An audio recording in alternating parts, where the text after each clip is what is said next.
मंगलम भगवान वीरो मंगलम गौतमो गणी मंगलम कुंद कुंदार्यो जैन धर्मोस्तु मंगलम सर्वमंगलमांगल्यम सर्वकल्याणकारकम प्रधानम सर्वधर्माणां जैनम जयतुशासनम। मैं नमो तीर्थनायक को, नमो ओंकार वाणी को, नमो उन कुंद प्रभु को जिन्होंने ओंकार धारण की। अहो उपकार जिनवर का, कुंद का दिव्य वाणी का, जिन कुंद ध्वनि दाता उन कहान स्वामी का। रमियूण जिणम वीरम अनंत वर्णान दंसन सहावम बोक्षामिणियम सारम केवली शुद्ध केवली भणिदम।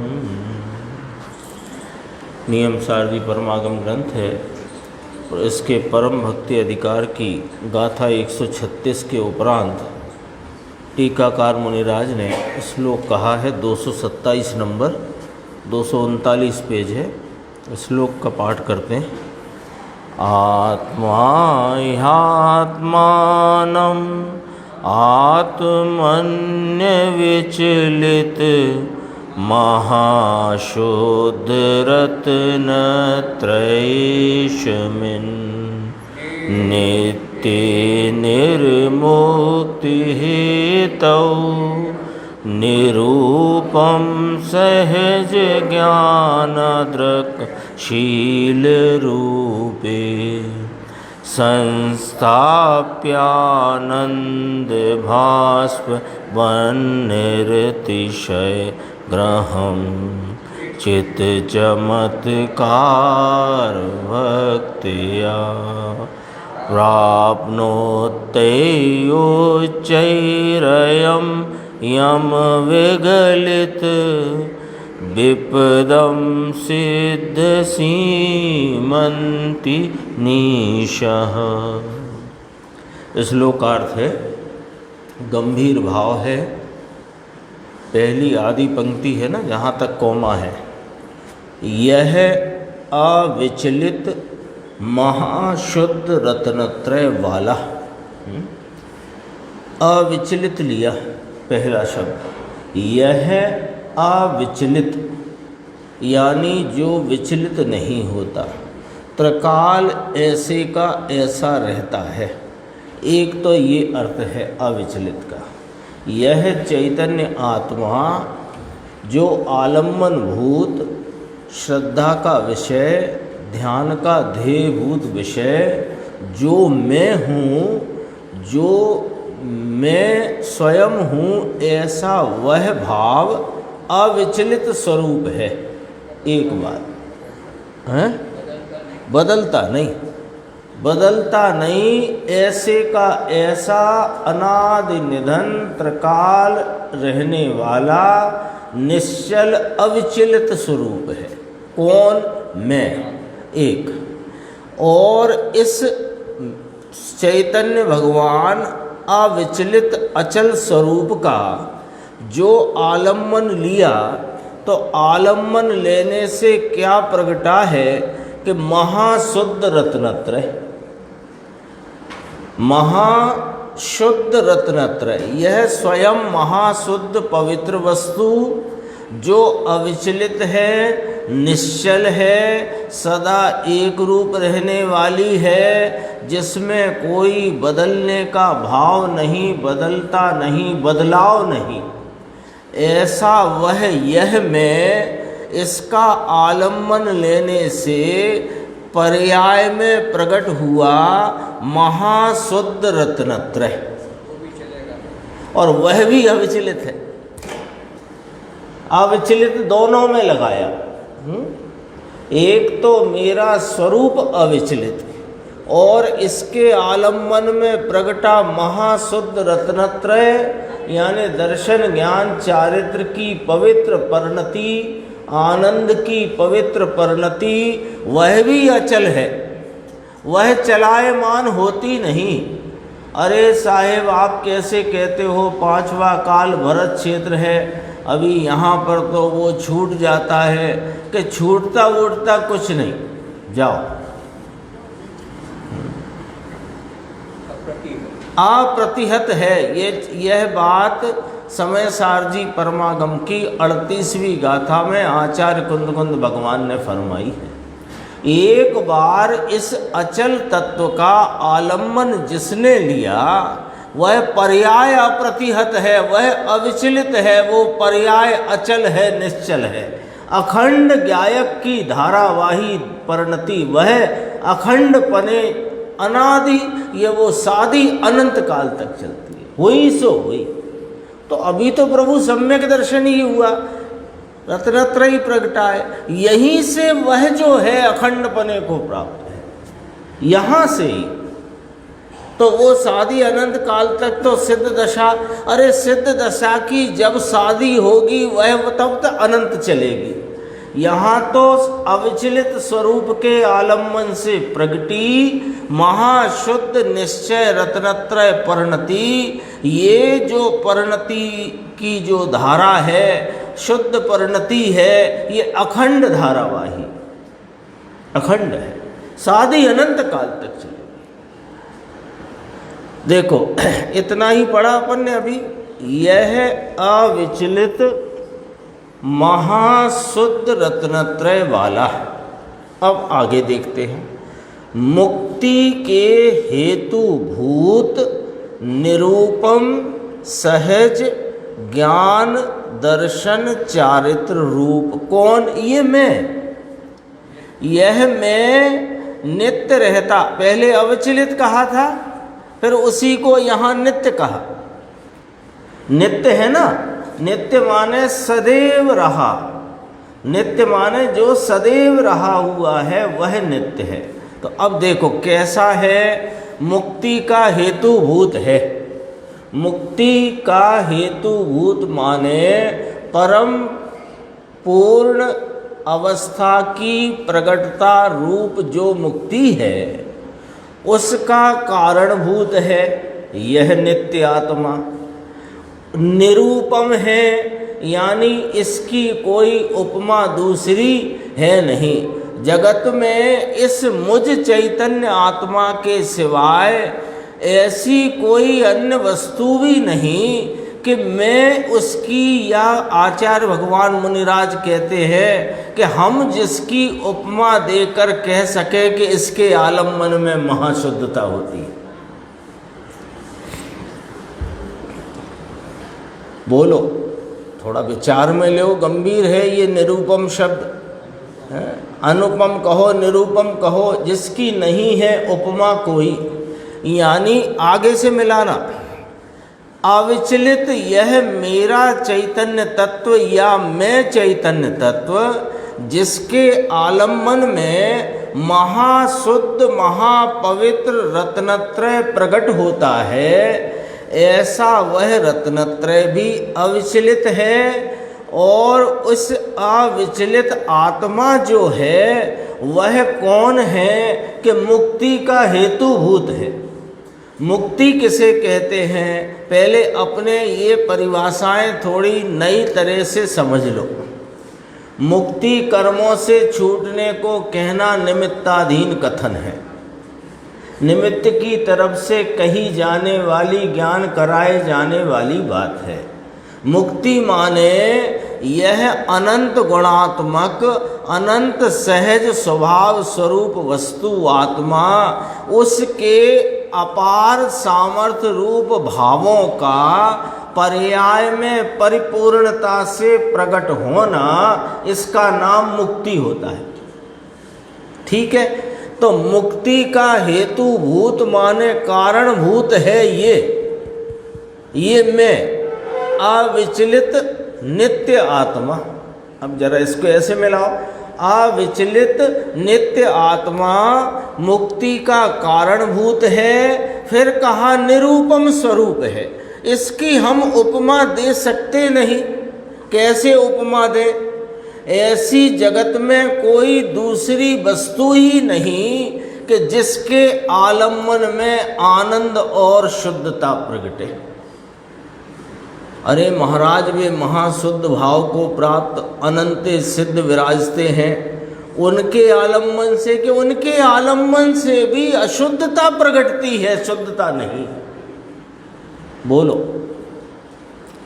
अरिहंत भगवंत हैं, सिद्ध भगवंत हैं, आचार्य उपाध्याय साधु परमेष्टि हैं, इनकी उपमा भी नहीं दे सकते इस चैतन्य परमात्मा के लिए। क्यों नहीं दे सकते? क्योंकि एकमात्र जगत में मेरा निज शुद्ध आत्मा ही है जिसके आलम्बन में सुख की प्राप्ति है, जिसके आलम्बन में शुद्धता पवित्रता प्रकट होती है। अरे अन्य कोई है ही नहीं जगत में जिसका आलम्बन लिया जाए और शुद्धता हो।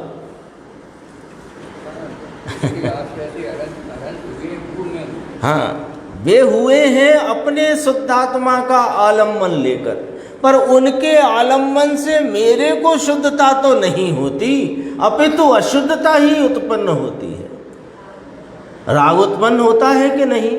सिद्ध भगवंतों का आलम्बन लेने में, अरिहंतों का, आचार्य भगवंतों का आलम्बन लो, उनका लक्ष्य करो, उपयोग में उनको विषय बनाओ, तो क्या उत्पन्न होएगा? पवित्रता के अपवित्रता। थोड़ा बिल्कुल कड़काई से बात चलती है तो कड़काई से ही सुनना चाहिए, क्योंकि अपने को लाई लप्पा नहीं करना है, अपने को निर्णय करना है। ये चैतन्य भगवान मैं कौन हूँ और मैं कौन नहीं, इसका निर्णय करने की जिम्मेदारी ली है हमने। ऐसे ही थोड़ी यहाँ आकर बैठ गए हैं कि चलो चलो स्वाध्याय होती है तो एक आधा घंटा 40 मिनट जो है यहीं कुछ ना कुछ तो पल्ले पड़ेगा। कुछ ना कुछ नहीं, पूरा पल्ले पड़ाना है। अपन निर्णय करने को यहाँ यह चर्चा करते हैं, विचार करते हैं, इसके लिए ही तो एकत्रित हुए हैं। अब देखो, निरूपम के बाद शब्द है सहज। सहज माने स्वाभाविक, स्वाभाविक माने अपने ही भाव रूप। कौन? ज्ञान दर्शन चारित्र। ये किसके गुण हैं? मेरे गुण हैं। ज्ञान दर्शन चारित्र रूप, यह मेरा स्वरूप है। जैसे पुद्गल है ना, पुद्गल, तो पुद्गल का क्या स्वरूप है? स्पर्श रस गंध वर्ण उसका स्वरूप है। सोने का क्या स्वरूप है? पीला चिकना भारी उसका स्वरूप है। शक्कर का क्या है स्वरूप है? कि सफ़ेद चिकना मीठा पना उसका स्वरूप है। ऐसे ज्ञान दर्शन चारित्र यह मेरा स्वरूप है, स्वाभाविक स्वरूप है। ऐसा यह नित्य आत्मा। ये विषय बीच में साधक दशा भी अविचलित है, ये चर्चा भी आ गई। हाँ, साधक दशा किसके आलम्बन से उपजती है राकेश भाई? मेरे आलम्बन से। तो मेरे आलम्बन में ये जो मैं कौन हूँ कि मैं मुक्ति का हेतुभूत अविचलित स्वरूप वाला तत्व, निरूपम तत्व हूँ, स्वाभाविक दर्शन ज्ञान चारित्र स्वरूप हूँ। ऐसा मैं नित्य आत्मा, आत्मा नित्य और पर्याय अनित्य। समझना अभी जरा, अभी आया था गुरुदेव की सीढ़ी में, एक द्रव्य अन्य द्रव्य से भिन्न है और एक द्रव्य उस ही द्रव्य की उस समय की पर्याय अपनी ही दूसरी पर्यायों से भिन्न है। और द्रव्य स्वभाव जो एक रूप रहा हुआ है वह बदलती हुई पर्यायों से भिन्न है।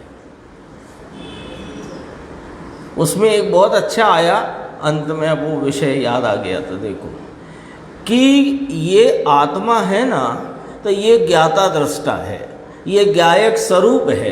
तो ये ज्ञायक स्वरूप आत्मा कैसा ज्ञायक स्वरूप है निर्देश भाई, कि जगत में कुछ भी बाकी रखे बिना यह सर्व पदार्थों, उनके गुणों, उनकी पर्यायों को जान ले, ऐसी ज्ञान सामर्थ्य स्वरूप है यह चैतन्य भगवान।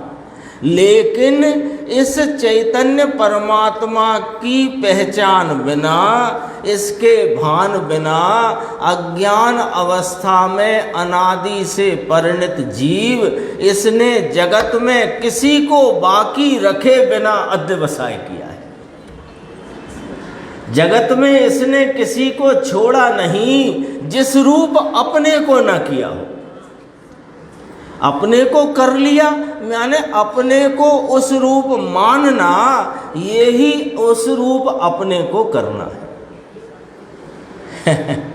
एक है ज्ञान स्वरूपी, और कैसा ज्ञान सामर्थ्य है कि जगत में कोई पदार्थ बाकी रखे बिना सर्व पदार्थों को अपनी एक समय की ज्ञान अवस्था में जान ले, ग्रासीभूत कर ले, ऐसा तो इसका स्वभाव है। तथापि इसने अपने इस स्वभाव को नहीं जानकर अनादि से मिथ्या अज्ञान अवस्था में मिथ्या रूप परिणत होते हुए जगत में कुछ भी बाकी छोड़ा नहीं जिस रूप अपने को न किया। देखो अपनी बात चलती है। यह नित्य आत्मा में काय को स्थापित करना, आत्मा को, आत्मा में आत्मा को, यानी वर्तमान उपयोग रूप आत्मा, उसको हमने अनादि से जो जानने में आया उस रूप कर लिया। मिलाओ उसी विषय को, बंद अधिकार का, जो जानने में आया उस रूप अपने को कर लिया। तो कहते हैं अब वर्तते हुए उपयोग रूप आत्मा को इस नित्य आत्मा में वास्तविक रीति से सम्यक प्रकार से स्थापित करके माने उपयोग को, उपयोग स्वरूप आत्मा का, आत्मा को उपयोग में विषय बनाकर उसको जानने में तल्लीन होना, स्थापित करके। यह आत्मा चैतन्य चमत्कार की भक्ति द्वारा, यह आत्मा भक्ति अधिकार चलता ना, परम भक्ति अधिकार। तो भक्ति किसकी चलती है चंद्रेश भाई? कि आत्मा की भक्ति। पीछे आया ना 135 नंबर का था, 136 में आया, यह निज परमात्मा की भक्ति की बात है। तो यह चैतन्य चमत्कार में स्वरूप से ज्ञान दर्शन चारित्र स्वरूप वाला उसकी भक्ति, भक्ति माने क्या? उसकी ही श्रद्धान में, उसके ही स्वरूप संचेतन और लीनता में परिणमित होना, ये भक्ति है। भक्ति होती है ना, भक्ति। तो भक्ति का एक प्रकार मीराबाई के संदर्भ से कहा जाता है, वो उतना ही पकड़ना अपने को, वो मीराबाई से कोई मतलब नहीं है। जिस प्रकार की कथन की पद्धति में भक्ति की बात कही ना मीराबाई के संदर्भ से, कि वो मीराबाई को कृष्ण की ऐसी भक्ति कि वह मानो एकाकार यानी स्वयं कृष्णमय हो गई हो, ऐसा कहा जाता है मीराबाई की भक्ति के बारे में, कि मीराबाई को कृष्ण की ऐसी भक्ति कि मानो स्वयं कृष्णमय हो गई हो। अब वो छोड़ दो, अपने को तो भक्ति का क्या भाव है वो पकड़ना। मीराबाई मीराबाई की जाने और वे उनकी जाने। तो क्या है कि चैतन्य चमत्कार की भक्ति, भक्ति माने यह वर्तते हुआ उपयोग पूर्ण रूप से स्वरूप चैतन्य चमत्कार उस रूप परिणम गया है, उसमय हो गया है ऐसा। तो ऐसी भक्ति द्वारा फिर क्या कहा, निरअतिशय घर को, कि जिसमें से विपदाएं दूर हुई हैं और जो आनंद से भव्य नाम शोभित है। कौन? यह मेरा चैतन्य घर। ये घर की उपमा दी इसको। घर की क्यों दी मुन्ना लाल जी भाई साहब? क्यों कि ये अनंत गुणों का आश्रयभूत रहठान है। ये अनंत गुण इसके आश्रय में रहे हुए हैं, तो इसको घर कहा। और कैसा घर कहा? निरअतिशय। निर शब्द से अतिशय से भी ऊंचा अतिशय, यानी अतिशय किसे कहते हैं कि बेस्ट जो होता है उसे अतिशय कहते हैं।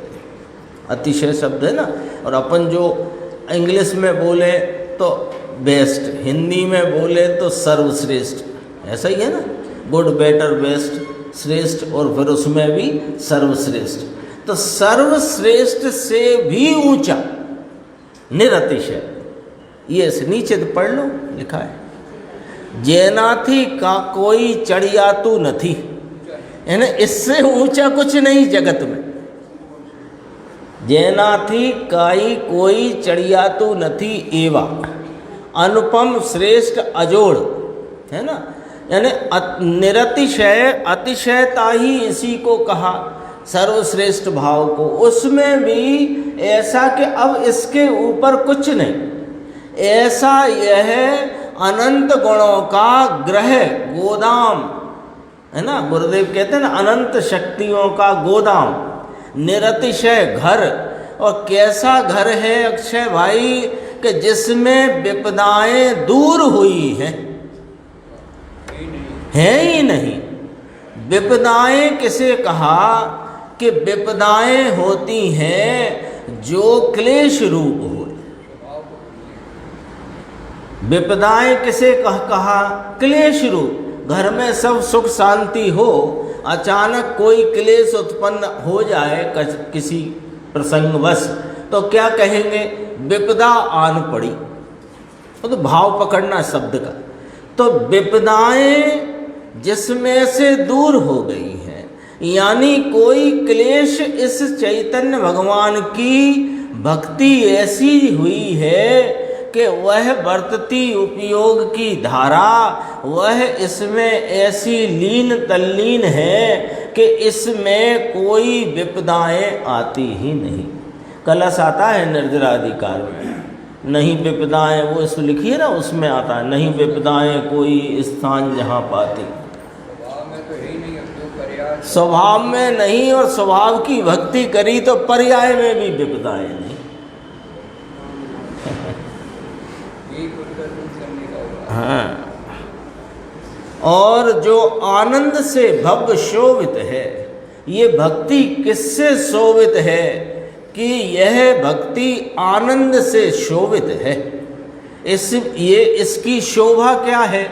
आनंद से शोभित होकर के उसको इस भक्ति के द्वारा किसको अत्यंत प्राप्त करते हैं कि वह जो निरूपम सहज ज्ञान दर्शन चारित्र रूप नित्य आत्मा को अत्यंत प्राप्त करते हैं। इसका भाव पकड़ना, अत्यंत प्राप्त करते हैं, यानी प्राप्त तो करी थी जब स्वरूप का भान हुआ था तभी, अब तो उसी की भक्ति में वर्तते हुए उसे परिपूर्ण रीति से प्राप्त करते हैं, नाम परिणमित हो जाती, पूर्ण रूपेण परिणमित हो जाती है, अर्थात सिद्धि रूपी स्त्री का स्वामी होता है। ये यहाँ कलश की चर्चा आई, इसमें देखो गुरुदेव का व्याख्यान, उसमें रहस्यों का उद्घाटन, यही पेज में नीचे श्लोकार्थ जहाँ है वहाँ से देखते हैं। देखो, यह अविचलित महाशुद्ध रत्नत्रय वाला ध्रुव ऐसा भगवान आत्मा, पहला अर्थ पकड़ना, अविचलित महाशुद्ध रत्नत्रय वाला, इतनी पंक्ति का पहला अर्थ पकड़ना। ध्रुव ऐसा भगवान आत्मा त्रिकाली स्वाभाविक ही वस्तु है, किसी से हुई नहीं। नई माने इसमें सादीपना नहीं, सादीपना माने आदिपना नहीं, यानी अनादि वस्तु है। अनादि से इसका स्वभाव अविचलित महाशुद्ध रत्नत्रय वाला है। ऐसा आत्मा के चले नहीं, ऐसी निश्चय महाशुद्ध रत्नत्रय वाला यह मार्ग है। देखो आगे चलते हैं, इसी की बात को और देखते हैं। 240 प्रश्नोत्तर के बाद, यह अविचलित महाशुद्ध रत्नत्रय वाला, शुद्ध के आगे क्या लिखा? महाशुद्ध। शुद्ध बोला फिर महाशुद्ध बोला, महाशुद्ध ही है ना शब्द उसमें, तो गुरुदेव ने शुद्ध महाशुद्ध। तो अब क्या लिया? अभी क्या लिया था पहले पिछले पेज पर? ध्रुव ऐसा भगवान आत्मा त्रिकाली स्वाभाविक ही वस्तु है, जो स्वरूप से अचलित रूप है, चलायमान होती नहीं। अब क्या अर्थ लिया देखो, शुद्ध महाशुद्ध रत्नत्रय साधक लेना है ना, न चले ऐसा निश्चय से, साधक पने का भाव, वो जो साधक का आलम्बन भूत जो चैतन्य भगवान यानी कि मैं, वह अविचलित है, ध्रुव स्वरूप है, चलित हो जाए ऐसा नहीं है। उसके आलम्बन से प्रगटा हुआ जो महाशुद्ध रत्नत्रय, अब साधक लिया कि न चले ऐसा निश्चय से। ये आनंद में माने साधक भाव में जो ध्रुव है, इसको पकड़ा। साधक भाव पर्याय है, परिणमन है, कार्य रूप भाव है। उस कार्य रूप परिणमन भाव में ये ध्रुव को पकड़ा, तो इसका अनुभव हुआ, इसका आस्वादन हुआ, इसकी प्रतीति हुई। ये अब गिरने वाला नहीं, लिखा इसमें देखो गुजराती में, ये अवे पड़वानो नहीं, ये अब गिरने वाला नहीं है, चलवानो नहीं, चलित हो जाए ऐसा नहीं है। कौन? साधक भाव। आत्मा तो त्रिकाल अनादि अनंत ध्रुव स्वरूप अचलित ही वस्तु है, अचलित वस्तु है। वो अचलित वस्तु का आलम्बन लेकर प्रगटा हुआ कार्य रूप साधक भाव, यानी रत्नत्रय परिणति या कि स्वरूप का अनुभव प्रतीति लीनता का भाव, वह जो प्रगटा अब गिरने वाला नहीं, चलित हो जाने वाला नहीं, पंचम काल के शिष्य को हम कहते हैं। आचार्य कुंद भगवान कहते हैं, मुनिराज पद्म ब्रह्मधारी देव कहते हैं, और अमृतचंद स्वामी भी वहाँ अप्रतिहत कहते हैं। 38वीं गाथा में प्रवचन सार में कहते हैं, लो यह मोक्ष के अधिकारी हम खड़े। अभी तो पंचम काल है। अरे काल काल में वर्तता है, आत्मा में नहीं। आत्मा तो सदा काल स्वकाल स्वरूप है, उसमें कोई काल फाल क्षेत्र वेत्र बाधा करे ऐसा इस वस्तु के स्वरूप में ही नहीं। ये तो भगवान आत्मा अपना यानी कि मैं है ना, ऐसे होता नहीं है। जब बात चले चैतन्य भगवान की, आत्मा की, ज्ञान दर्शन चारित्र स्वरूप वस्तु की, ज्ञाता दृष्टा की, ज्ञान स्वभावी आत्मा की, तो ऐसे अपने को लगना चाहिए मैं मेरी बात है। ऐसे नहीं लगना चाहिए कि ये तो आत्मा की बात है। तो आत्मा की बात है तो आत्मा तुमसे न्यारा है क्या? यदि आत्मा तुमसे न्यारा है तो तुम कौन हो? कि हम तो श्रोता, हम तो वक्ता, हम तो पुजारी, हम तो भक्ति करने वाले। तो तुमने क्या किया, एक समय की पर्याय में वर्तता भाव है, उसमें तुमने अपनापन किया है, ये मिथ्याध्वसा है। हो तो तुम त्रिकाली, एक रूप रहने वाले, जो कभी नष्ट होता नहीं, कभी उत्पन्न होता नहीं, ऐसा जो यह चैतन्य भगवान है। तो जब हमने अनादि से अपने को पर्याय स्वरूप राग रूप माना है, लेकिन ये हमें हिला हिला कर जगाते हैं, तो कम से कम आदत तो इतनी डालो कि ये मेरी बात है। इतनी आदत तो डालो, सुनने के समय सुनते हुए, पढ़ते हुए। देखो, पंचम काल के साधु, पंचम काल के शिष्य को कहते हैं कि प्रभु तुम अविचलित महाशुद्ध रत्नत्रय वाले हो, तुम्हारा सम्यक दर्शन ज्ञान चारित्र चलेगा नहीं, गिरेगा नहीं, हीनता नहीं आएगी। बोलो, ऐलान है, ऐलान है किनका? पंच परमेष्ठियों का ऐलान है।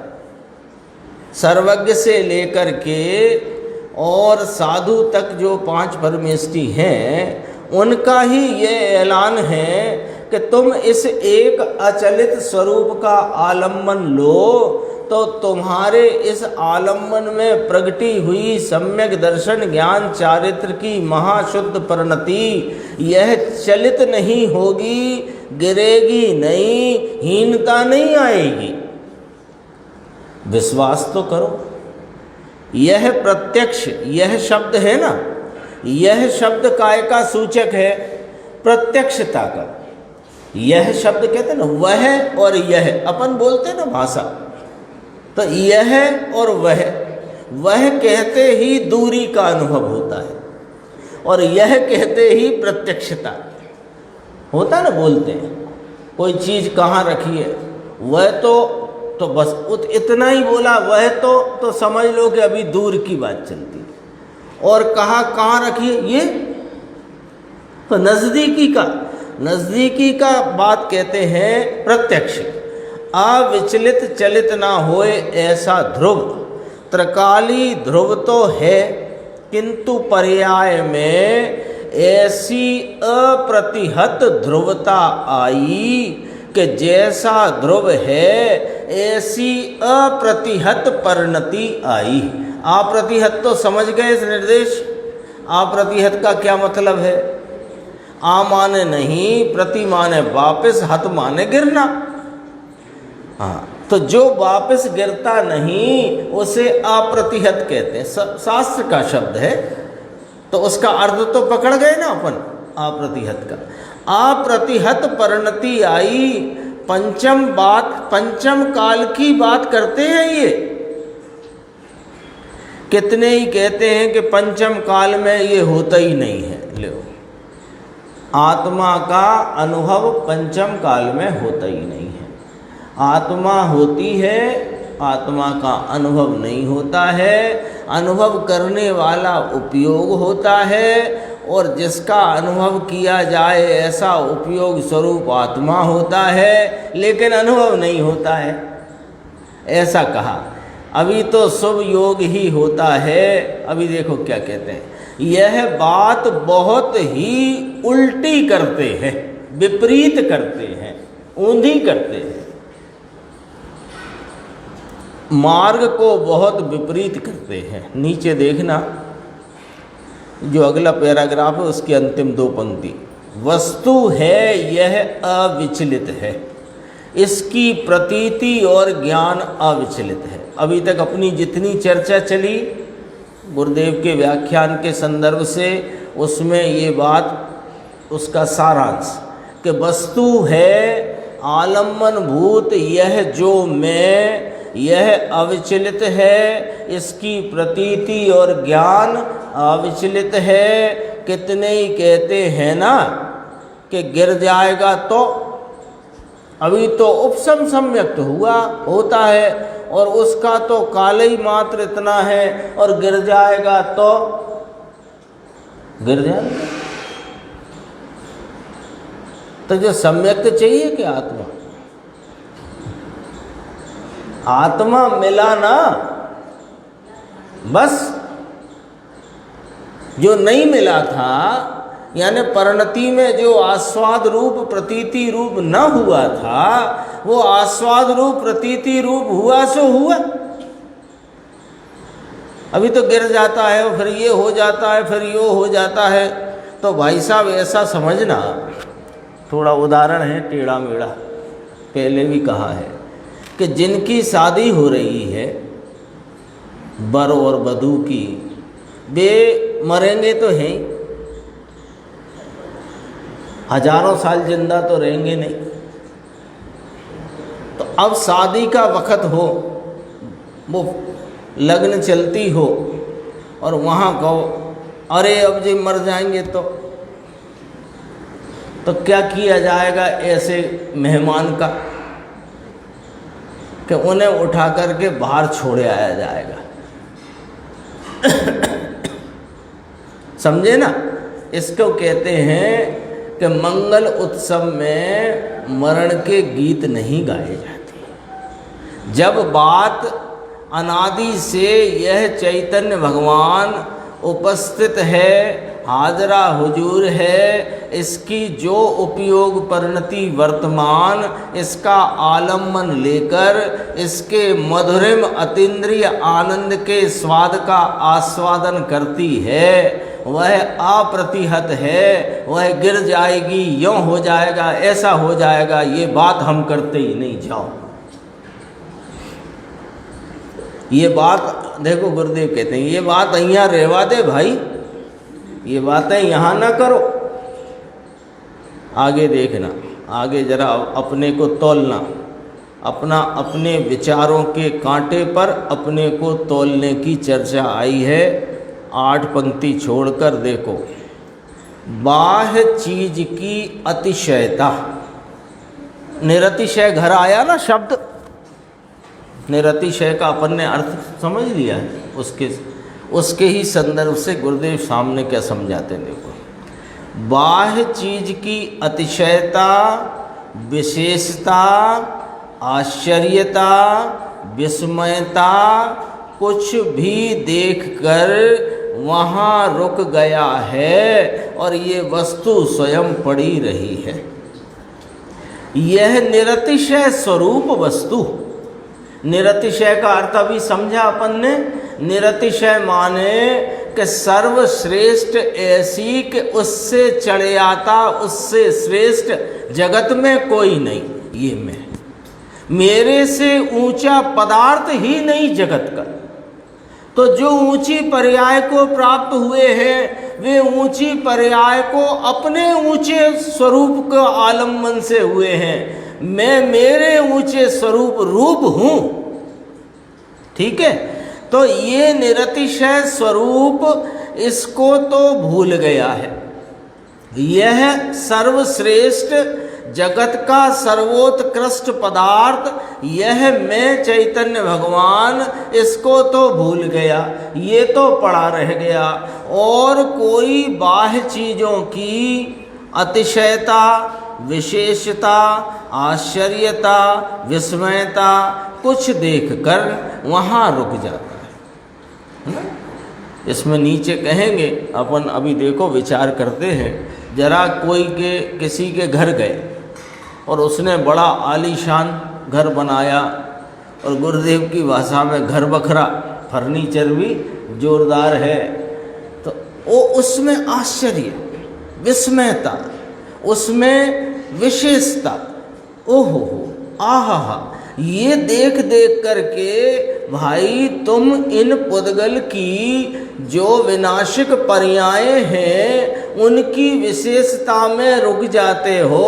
और ये चैतन्य महापदार्थ गुरुदेव ने यहाँ कहा पड़ा रह गया।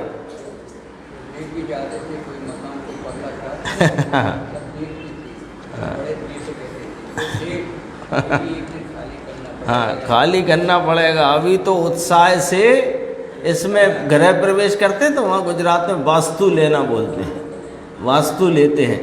तो कहते फिर निकलना भारी पड़ेगा, जिस उत्साह से घुस रहे हो ना, निकलना भारी पड़ेगा। बहुत बहुत प्रसन्न, आज भी आया था खेमचंद फोटोग्राफर, वास्तु लिया यानी गृह प्रवेश किया, घर में घुसा और हार्ट फेल हो गया। कुछ नहीं है, बाहर की विस्मयता में इस अपने अत्यंत चैतन्य चमत्कार स्वरूप सर्वोत्कृष्ट पदार्थ का अनादर हो रहा है, अनादर हो रहा है प्रति समय।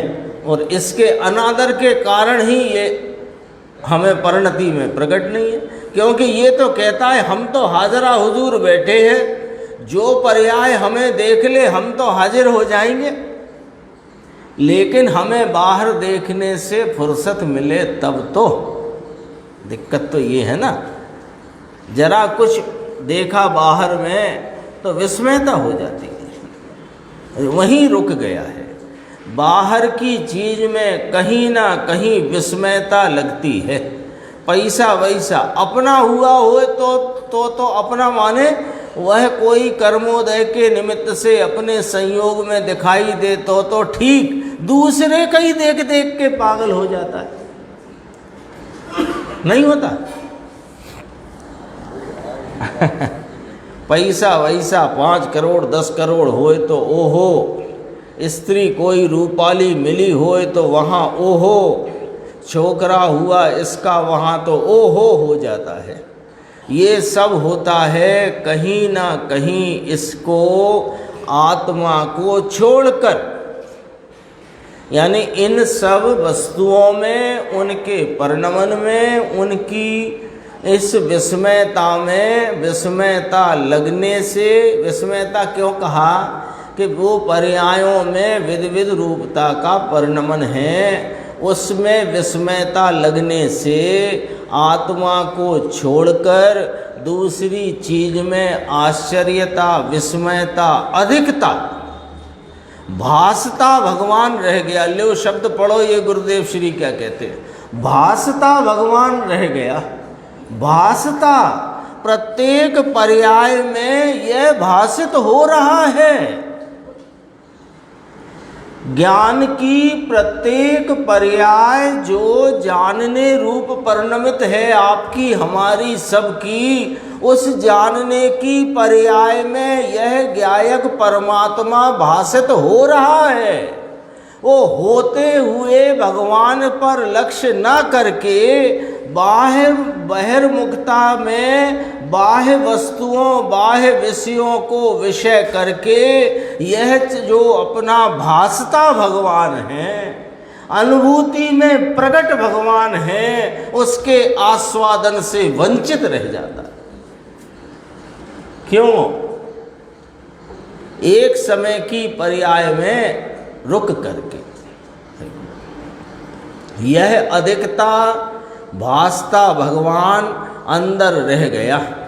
दुकान चलती होए प्रत्येक दिन 10-10 हज़ार की वो पैदाश माने आमदनी कमाई, और नौकर काम करते हों और धाम धूम चलती हो, ओ हो, विस्मय विस्मय आश्चर्य लगे जाने कुछ अधिकपना इसको भासित हो।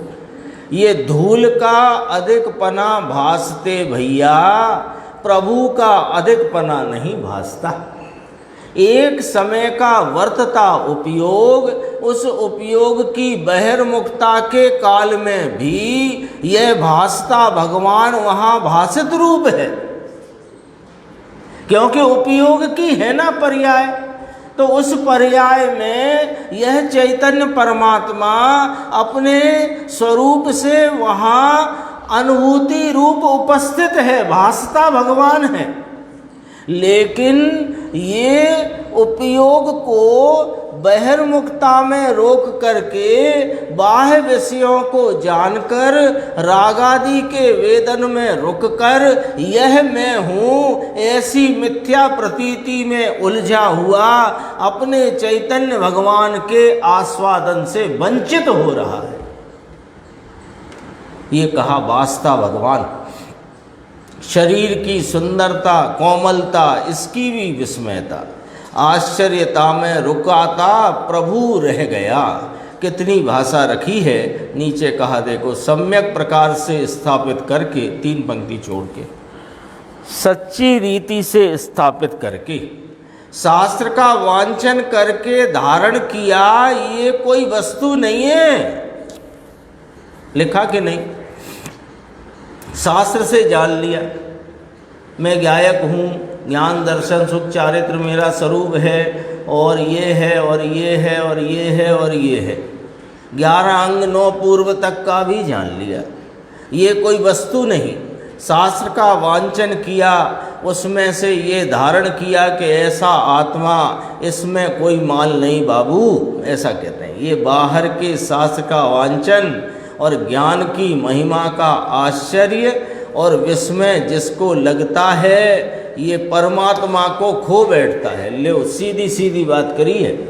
क्या कहा है कि शास्त्र का वांचन और शास्त्र वांचन में लगा हुआ जो उपयोग, ज्ञान का परिणाम, उसमें जो ज्ञान क्षयोपशम की खिलावट हुई, उसकी महिमा का तुझे विस्मय लगता है, अपने क्षयोपशम का अथवा किसी और के क्षयोपशम का तुझे ये विस्मयता लगती है। ओ हो आहा हा, परमात्मा को खो बैठे हो। ये निज परमात्मा को खो बैठता है। ये चर्चा अपनी लगभग और है, थोड़ी आगे की स्वाध्याय में लें। शुद्ध स्वरूपी अविनाशी में आत्म स्वरूप